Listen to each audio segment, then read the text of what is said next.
En este vídeo vamos a hablar de la diferencia entre el PIB real y el PIB nominal y el porqué de su distinción. Sabemos que el PIB es el valor monetario de la producción de los bienes y servicios finales de una economía en un periodo de tiempo determinado. Por lo tanto, se va a poder calcular como el precio de cada producto por la cantidad producida de cada producto. Por lo que el PIB o este sumatorio puede variar o bien porque varían los precios o bien porque varía la cantidad producida o bien porque varían ambos.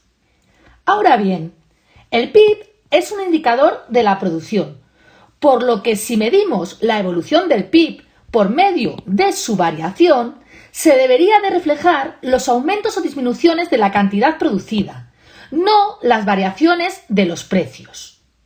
Es decir, un aumento del PIB debe indicar que la producción ha crecido, no que se está produciendo más caro.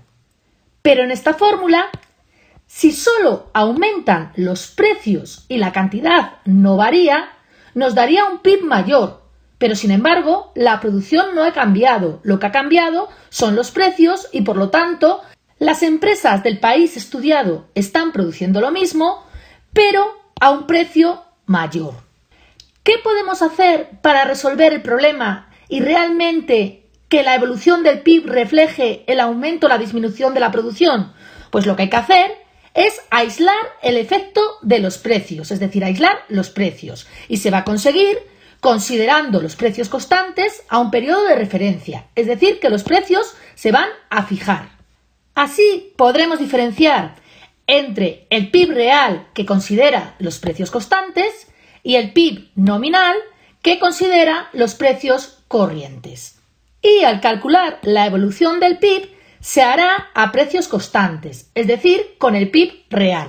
Por lo tanto, la tasa de variación del PIB de un periodo 0 a un periodo 1 se calculará como el PIB real del periodo 1 tomando precios constantes al periodo 0, menos el PIB real del periodo 0 con precios del periodo 0, en este caso va a coincidir con el nominal, entre el PIB del año 0 que consideramos de referencia por 100. Y así lo que tendremos es una variación de la producción porque los precios los hemos aislado. Además, conocer el PIB nominal y el PIB real nos permite calcular un indicador de los precios que nos va a medir cómo varían los precios respecto del año que consideramos base, es decir, que los precios los consideramos constantes, en la economía que estemos estudiando. A este indicador le llamaremos deflactor del PIB y se calculará como el PIB nominal entre el PIB real y nos indicará cuánto han subido los precios respecto del año que se considera base.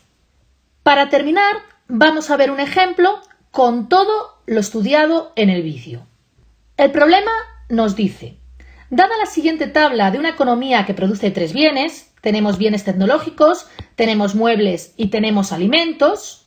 Además, nos dan los precios de un año que se llama 0 y la cantidad que se produce en ese año y el precio y la cantidad que se produce en el año 1 y nos pide calcular el PIB nominal de los 2 años, calcular el PIB real de los 2 años considerando el año 0 como año base, calcular la evolución del PIB y calcular el deflactor del PIB del año 1.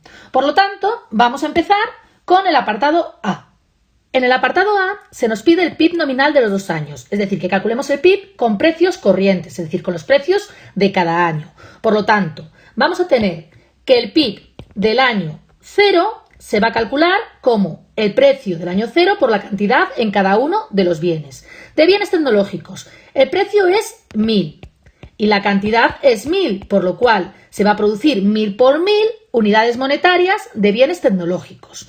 Más, de muebles se producen 5000 unidades, que se venden a un precio de 300. Por lo tanto, el valor monetario de los muebles es 5000 por 300. Y de alimentos, el precio por la cantidad nos da 15, que es el precio, por 100.000 unidades, que es la cantidad. Y 15 por 100.000 será el valor monetario de los alimentos. Esto nos da 4 millones de unidades monetarias. Como no nos expresa que esté medido en euros, pues lo expresamos en unidades genéricas, que son unidades monetarias. Vamos al PIB nominal del año 1. Para ello cogemos la cantidad producida en el año 1 por el precio del año 1 y nos va a quedar: bienes tecnológicos, se producen 900 unidades a un precio de 1.500. En muebles se producen 4.500 unidades a un precio de 400 euros. Y en alimentos se producen 90.000 unidades a un precio de 20 euros. Y esto nos da un total de 4.950.000 unidades monetarias. Como observamos, el PIB a precios corrientes o el PIB nominal ha aumentado, ha pasado de 4 millones de unidades monetarias a 4.950.000. Sin embargo, si nos fijamos en las cantidades, tenemos que la cantidad de bienes tecnológicos ha disminuido, que la cantidad de muebles ha disminuido y que la cantidad de alimentos ha disminuido. Por lo tanto, se está produciendo menos. Sin embargo, la variación del PIB, si la calculáramos, nos daría positiva. Y esto es porque somos más caros, es decir, estamos considerando unos precios más altos. Por lo tanto, se estaría midiendo mal la evolución del PIB. Para corregirlo, se tomarían los precios constantes a un año base, que es lo que nos piden en el apartado B. En el apartado B se nos pide que calculemos el PIB real de los 2 años, considerando como año base el año 0. Por lo tanto, el precio del año 1 lo voy a tachar, porque no lo vamos a utilizar. Y vamos a calcular tanto el PIB del año 0 como el PIB del año 1, considerando precios constantes al año 0. Eso se escribe así: el PIB del año 0 tomando como referencia el año 0 y el PIB del año 1 tomando como referencia el año 0. El PIB del año 0 tomando como base el año 0 nos va a quedar lo mismo que el PIB nominal del año 0, porque los precios estamos considerando que son los del año 0.